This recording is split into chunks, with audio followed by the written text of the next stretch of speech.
পৃথিবীতে এমন এক রহস্যময় জায়গা আছে যেখানে একবার ভুল করে গেলে আর কখনোই ফিরে আসতে পারবেন না। এটি হলো আটলান্টিক মহাসাগরে থাকা ত্রিভুজ আকৃতির একটি জায়গা, যা বারমুডা ট্রায়াঙ্গেল নামে পরিচিত। সত্যিকার অর্থে এই ত্রিভুজ আকৃতির জায়গাটির পরিমাপ ঠিক কতটুকু তা এখনও পর্যন্ত সঠিকভাবে কেউ জানে না। আর তাই প্রায় এক শতাব্দী ধরে 200টি জাহাজ, 100টি প্লেন একটিমাত্র জায়গায় এসেই গায়েব হয়ে যায়। সমুদ্রের সবচেয়ে রহস্যময় আর অভিশপ্ত এই বারমুডা ট্রায়াঙ্গেলে গেলে যেখান থেকে ফিরে আসার চান্স খুবই কমই থাকে। সিমিলার দুর্ঘটনা তো বিশ্বের বিভিন্ন সমুদ্রে প্রায় সময় ঘটে থাকে, কিন্তু তারপরও বারমুডা ট্রায়াঙ্গেলে কী এমন রহস্য লুকিয়ে আছে যার কারণে বিজ্ঞানীদের কাছেও এই জায়গাটি সবচেয়ে ডেঞ্জারাস বলে মনে হয়। আজকের ভিডিওতে সেই বিষয়গুলোই জানবেন। তার আগে আপনাদের কাছে ছোট্ট একটা রিকোয়েস্ট থাকবে, আপনি যদি আমাদের এই চ্যানেলে প্রথমবারের মতো এসে থাকেন তাহলে একটি সাবস্ক্রাইব করে পাশে থাকা বেল আইকনটি প্রেস করে রাখবেন, যাতে করে এই ধরনের রহস্যময় চাঞ্চল্যকর ভিডিও বারবার দেখতে পারেন। এই ভিডিওতে যে রহস্য লুকিয়ে আছে তা আজ প্রকাশ করতে চলেছি, তাই অনুরোধ থাকবে ভিডিওটির একটি সেকেন্ডও মিস না করার জন্য। তাহলে চলুন আর কথা না বাড়িয়ে শুরু করা যাক। প্রতি বছর হাজার হাজার জাহাজ এবং এরোপ্লেন এখানেই দুর্ঘটনার শিকার হয়, যার শেষ চিহ্ন পর্যন্ত খুঁজে পাওয়া যায় না। অনেকে মনে করেন এখানে ভৌতিক কিছু আছে, কিংবা এই জায়গাটিকে এলিয়েনরা নিয়ন্ত্রণ করে। আবার অনেকে ভাবে এখানে কোনো সামুদ্রিক দানবের রাজত্ব চলে। সেই রাজত্বে কারো অনুপ্রবেশ দেখলেই তাকে গায়েব করে ফেলা হয়। বর্তমানে পৃথিবী অনেক উন্নত হলেও এই ছোট্ট একটি জায়গা সম্পর্কে বিজ্ঞানীরা আজ পর্যন্ত কিছু জানতে পারেনি। তাহলে এই জায়গাটি কি পৃথিবীর কোনো অংশ নয়? 4 ডিসেম্বর 1970 সাল পাইলট ব্রুস গার্নন ব্যবসায়িক কাজে তার পার্টনারের সাথে অ্যান্ড্রোস থেকে ফ্লোরিডার বুঝতে যাওয়ার জন্য টেক অফ করে। এই সময় জায়গাটি বারমুডা ট্রায়াঙ্গেল নামে পরিচিত ছিল না, আর পাইলট এই রাস্তা দিয়ে এর আগেও অনেকবার যাতায়াত করেছিলেন। তাই সে নিশ্চিন্তে রাস্তা দিয়ে যাচ্ছিলেন, কিন্তু সে কল্পনাও করতে পারেনি এই যাত্রাটাই তার জীবনে চিরস্মরণীয় হয়ে থাকবে। কারণ যাত্রাপথে হঠাৎ অনেক অদ্ভুত ঘটনা দেখা যায়।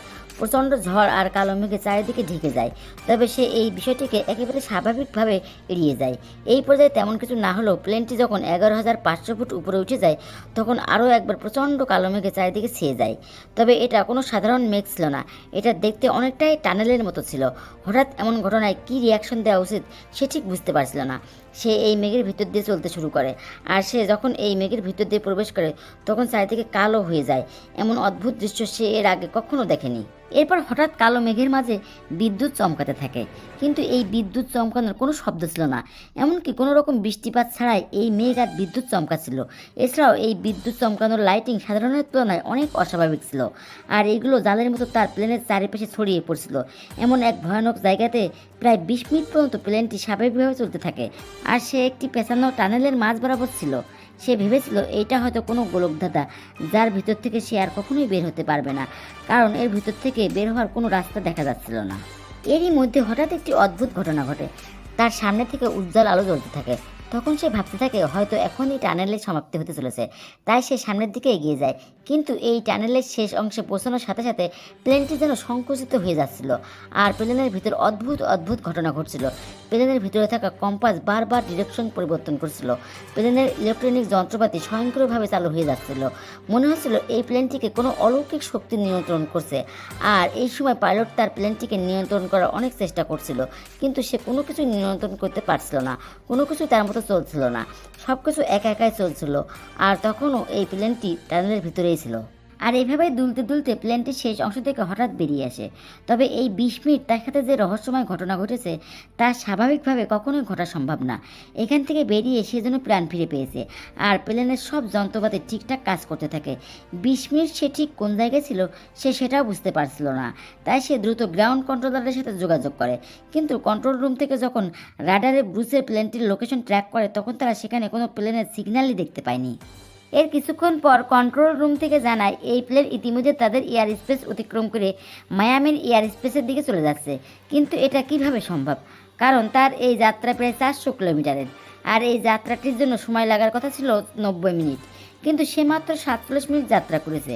আর এই প্লেনের গতিবেগ ছিল ঘন্টায় 290 কিলোমিটার।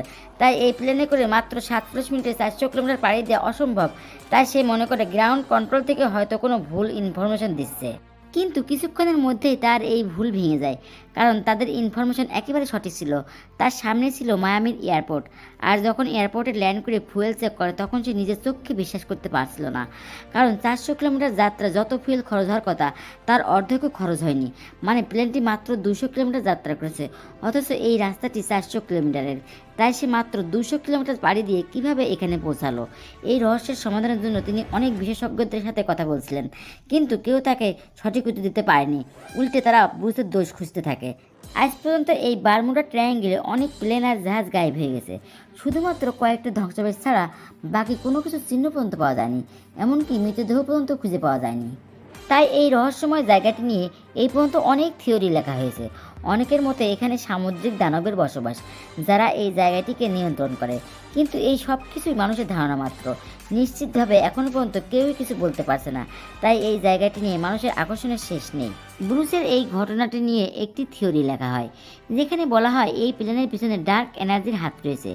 বিজ্ঞানীদের মতে ডার্ক এনার্জি হলো সেই শক্তি যা ব্ল্যাক হোলের মতোই স্পেস টাইম ট্র্যাপ করে এক ধরনের টানেল তৈরি করে, যার ভিতর দিয়ে লক্ষ লক্ষ দূরত্বের রাস্তাকে কয়েক মিনিটে অতিক্রম করা সম্ভব। আর সে হয়তো এমনই কোনো টানেলের ভিতর প্রবেশ করেছিল, ভাগ্যক্রমে সেই জায়গা থেকে বেরিয়ে আসতে পেরেছিল। আর এই কারণে সে 400 কিলোমিটারের রাস্তা মাত্র 47 মিনিটে অতিক্রম করতে পেরেছে। তবে ডার্ক এনার্জি নিয়েও অনেকের মধ্যে নানা মতবিরোধ রয়েছে। এখনও বিশেষজ্ঞরা এর উপযুক্ত ব্যাখ্যা দিতে পারেনি।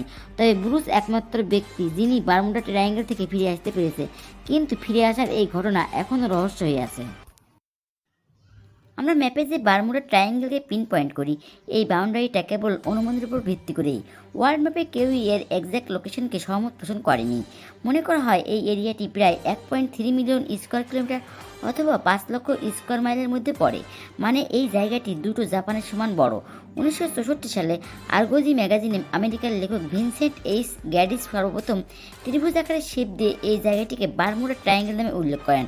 অনুমান করা হয় এই জায়গাটি বারমুডা দেশ থেকে শুরু করে আমেরিকার মায়ামি, ফ্লোরিডা হয়ে পিরোটিকা পর্যন্ত বিস্তৃত। আর এখানেই রয়েছে আটলান্টিক মহাসাগরের সবচেয়ে গভীরতম পয়েন্ট, দ্য মিলওয়াকি ডেপথ।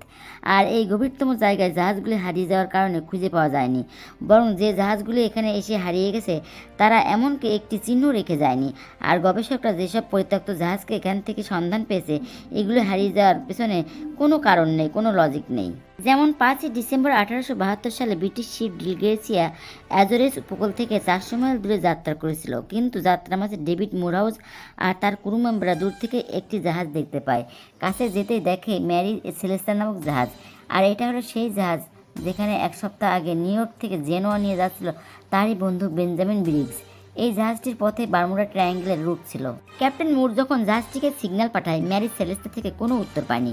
কয়েক ঘন্টা অপেক্ষা করার পর যখন জাহাজ থেকে কোনো উত্তর পায়নি, সে তার ক্রুকে ওই জাহাজের ভিতরে পাঠায়। তারা ভিতরে প্রবেশ করে দেখে সব কিছু ঠিকঠাক রয়েছে, কিন্তু জাহাজের ভিতর 7 জন ক্রু, একজন ক্যাপ্টেন, তার স্ত্রী আর তার 5 বছরের কন্যা গায়েব। আর ভিতরে রাখা একটি ছোট লাইফ বোটও গায়েব। কেবল জাহাজের ভিতর খাঁচায় বন্দি একটি ক্ষুধার্ত পাখি চিৎকার করছে। বাকি জাহাজের ভিতর সব কিছু ঠিকঠাক রয়েছে, যেমন জাহাজে রাখা 6 মাসের খাবার পড়ে আছে পণ্য সামগ্রী, এমনকি জাহাজে জলদস্যুদের দ্বারা আক্রমণেরও কোনো চিহ্ন নেই। এখন প্রশ্ন হলো, একজন ক্যাপ্টেন এমনকি সমুদ্রের বিশাল সামুদ্রিক ঝড়ের মাঝেও নিজের জাহাজকে পরিত্যাগ করে না, তাহলে তারা বারমুডা ট্রায়াঙ্গেলে কী এমন জিনিস দেখেছিল যে এত মূল্যবান পণ্যসহ জাহাজটিকে পরিত্যাগ করে? আর তারা জাহাজটি থেকে কোথায় বা গায়েব হয়ে গেল? আজও ম্যারি সেলেস্তা একটি রহস্য রয়ে গেছে। এমনই একটি সেম ঘটনা ঘটে 1944 সালে। আমেরিকার রুবিকান নামক একটি জাহাজ কিউবা থেকে হাভানা যাচ্ছিল। যাত্রাপথে রয়েছে বারমুডা ট্রায়াঙ্গেল, কিন্তু জাহাজটি হঠাৎই হারিয়ে যায়।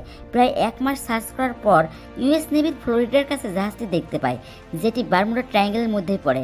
মিলিটারিরা জাহাজের মধ্যে প্রবেশ করে দেখে সব কিছু ঠিকঠাক রয়েছে, কিন্তু ভিতরে 300 জন ব্যক্তি থাকার কথা, তারা সবাই গায়েব। কেবল একটি কুকুর ডকের মধ্যে ঘোরাঘুরি করছে, কিন্তু কোনো মানুষের চিহ্ন নেই। বাকি খাবার, জিনিসপত্র সব কিছুই অক্ষত রয়েছে। দেখে মনে হচ্ছে জাহাজের মধ্যে যাত্রীরা যেন একে একে জাহাজ থেকে ঝাঁপ দিয়ে আত্মহত্যা করেছে। কেবল এই দুটোই রহস্যময় ঘটনা নয়। 1925 সালে এসএস কটুপাক্ষী সাউথ ক্যারোলিনার চার্লস স্টোন থেকে যাত্রা শুরু করে। গন্তব্যস্থল ছিল হাভানা, কিউবা। আর যাত্রার মাঝে রয়েছে বারমুডা ট্রায়াঙ্গেল, কিন্তু জাহাজটি কখনোই তার গন্তব্যস্থলে পৌঁছায়নি।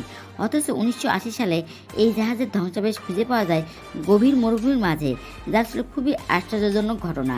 2020 সালে জানুয়ারি মাসে মারিন বালারিস কনফার্ম করেন যে এটাই হলো সেই হারিয়ে যাওয়া এসএস কটুপাক্ষী। সবচেয়ে ভয়ানক ব্যাপার হলো বারমুডা ট্রায়াঙ্গেলের আতঙ্ক কেবল সমুদ্র পর্যন্তই সীমাবদ্ধ নয়, এমনকি আকাশ পর্যন্ত বিস্তৃত রয়েছে। আর এই কারণে এই জায়গাটির উপর দিয়ে এমনকি পাইলটরাও যেতে ভয় পায়। 5ই ডিসেম্বর 1945 সালে 5টি টর্পেডো বোম্বারায় ঊর্ধ্বতন কর্মকর্তারা 14 জন ক্রু মেম্বার নিয়ে ফ্লোরিডা থেকে যাত্রা শুরু করে। এটা ছিল তাদের 3 ঘন্টা ট্রেনিং এক্সারসাইজ। কিন্তু 19 মিনিট উড়ার পরেই প্লেনে প্রবলেম দেখা দেয়। ফ্লাইট লিডার চার্লস ট্রেলার রেডিওর মাধ্যমে মেসেজ পাঠায় যে এখানে ওয়েদার কন্ডিশন খুবই খারাপ হয়ে গেছে, কম্পাস ঠিকভাবে কাজ করছে না, আর বাকি 4টি পাইলটের সাথেও কন্ট্যাক্ট করা যাচ্ছে না। এই লাস্ট মেসেজটি পাঠানোর পরে 5টি প্লেন গায়েব হয়ে যায়। এই 5টি প্লেনকে খোঁজার জন্য আরও 2টো প্লেনকে পাঠানো হয়, কিন্তু এই 2টি প্লেনের মধ্যে একটি রেস্কিউ প্লেন আবারও গায়েব হয়ে যায়। আর এই পয়েন্টটা ছিল বারমুডা ট্রায়াঙ্গেলে। এই ঘটনার পর থেকে এই 6টা প্লেনের আজ পর্যন্ত কোনো ধ্বংস অবশেষের সন্ধান পাওয়া যায়নি। তারা চিরতরের জন্য গায়েব। গবেষকদের মতে সম্ভবত কম্পাস কাজ না করায় প্লেনগুলি তাদের রাস্তা হারিয়ে ফেলে আর ফুয়েল শেষ হওয়ার কারণে সমুদ্রে পড়ে যায়। কিন্তু এখন প্রশ্ন হলো, রেস্কিউ প্লেনটি কীভাবে ওই জায়গায় এসেই হারিয়ে গেল?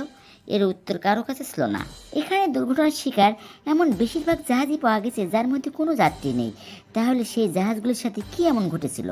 কিছু এক্সপার্টদের মতে মাঝ সমুদ্রে যখন প্রচণ্ড গতিতে ঝড় ওঠে, বিশেষ করে রো ওয়েভ দেখা যায়, এই ঢেউটি তখন অসহনীয় শব্দ জেনারেট করতে থাকে, যা নার্ভ সিস্টেমের জন্য ক্ষতিকর ইফেক্ট। আর এর ফলে জাহাজের যাত্রী আর ক্রুরা কমন সেন্স হারিয়ে ফেলে আর নিজেদের বাঁচাতে ভয়ে এদিক ওদিক দৌড়াতে থাকে, আর অনেকে বোট থেকে ঝাঁপ দেয়। এই কারণেই বারমুডা ট্রায়াঙ্গেল থেকে সন্ধান পাওয়া পরিত্যক্ত জাহাজগুলির পণ্য সামগ্রী সবই অক্ষত থাকে, কিন্তু কোনো যাত্রীদের সন্ধান পাওয়া যায় না। আরেকটি থিওরিতে বলা হয়েছে বারমুডা ট্রায়াঙ্গেলে কিছু কিছু জায়গায় সমুদ্রের নিচে মাড ভলকান ইলেক্ট হয়, আর এর ফলে মিথেন গ্যাস বাবলস আকারে রিলিজ হতে থাকে। আর এটা যদি জাহাজের নিচে হয়ে থাকে তাহলে সেই জাহাজটি কোনো ওয়ার্নিং ছাড়াই জলের নিচে নিমজ্জিত হয়ে যাবে। আসলে জলে মিথেন থাকলে জলের ডেনসিটি কমে যায় আর জাহাজের ভাসমান ক্ষমতাও কমে যায়। তাছাড়া মিথেন অত্যন্ত অগ্নিদাহ গ্যাস। যদি প্লেন থেকে নির্গত হওয়া তাপের সংস্পর্শে আসে তাহলে সঙ্গে সঙ্গে প্লেনটি ডিস্ট্রয়েড হয়ে যাবে আর প্লেনটিকে খুঁজে পাওয়া তখন মুশকিল হয়ে পড়বে। তাছাড়া এই গ্যাসটি যখন জলের নিচে বিস্ফোরিত হয় এটা তখন একটা শৃঙ্খল তৈরি করে দেয়, ঠিক অনেকটা টয়লেট ফ্ল্যাশিংয়ের মতো দৃশ্য হয়। আর এর পাইতে যদি কোনো জাহাজ ক্রস করে তাহলে তাকে ভিতর দিকে টেনে নেয়। তাছাড়া এই এরিয়াতে সরভুজের মতন মেঘ সৃষ্টি হয়, আর এই মেঘগুলি এতই পাওয়ারফুল ঝড় সৃষ্টি করে যে এর বাতাসের বেগকে সামাল দেওয়ার ক্ষমতা থাকে না কোনো উড়োজাহাজের। এখানে আটলান্টিকের সব থেকে গভীরতম পয়েন্টও রয়েছে। বাইচান্স যদি এই জায়গায় কোনো জাহাজ ডুবির ঘটনা ঘটে তাহলে এত নিচে ধ্বংসার অবশেষকে খুঁজে পাওয়া প্রায় অসম্ভব হয়ে পড়ে। গবেষকদের মতে বারমুডা ট্রায়াঙ্গল হচ্ছে হেভি ট্রাফিক এরিয়া। যদি জাহাজগুলি মায়ামি থেকে পিরোটিকের দিকে না যায় তাহলে 90% ক্যারিবিয়ান ভ্যাকেশন নষ্ট হয়ে যাবে। আর অতিরিক্ত ট্রাফিক থাকার কারণে 2-1টা প্লেন জাহাজ দুর্ঘটনার চান্স থেকেই যায়। যদি আপনি লক্ষ্য করেন তাহলে বুঝতেই পারবেন বিগত 20 বছর ধরে বারমুডা ট্রায়াঙ্গেল ছাড়াও সমুদ্রের বিভিন্ন জায়গায় দুর্ঘটনা ঘটতে দেখা গেছে। যেমন মালয়েশিয়ান প্লেন দুর্ঘটনার কথা বলা যায়, এর উপর অলরেডি বিভিন্ন চ্যানেলে ভিডিও রয়েছে, দেখে আসতে পারেন। কিন্তু বারমুডা ট্রায়াঙ্গেল এতটাই জনপ্রিয় হয়ে গেছে যে কেবল এখানকার দুর্ঘটনায় মানুষের নজরে পড়ে। তবে ব্রুস গার্ননের অদ্ভুত অভিজ্ঞতার ঘটনা, যা সে কি সত্য বলেছিল নাকি বিশ্বের সামনে মিথ্যা ঘটনা তুলে ধরেছিল, আপনার মন্তব্য কমেন্ট করে জানাবেন। সবাইকে ধন্যবাদ জানিয়ে আজ এই পর্যন্ত, দেখা হবে আবার অন্য কোনো নতুন এপিসোডে।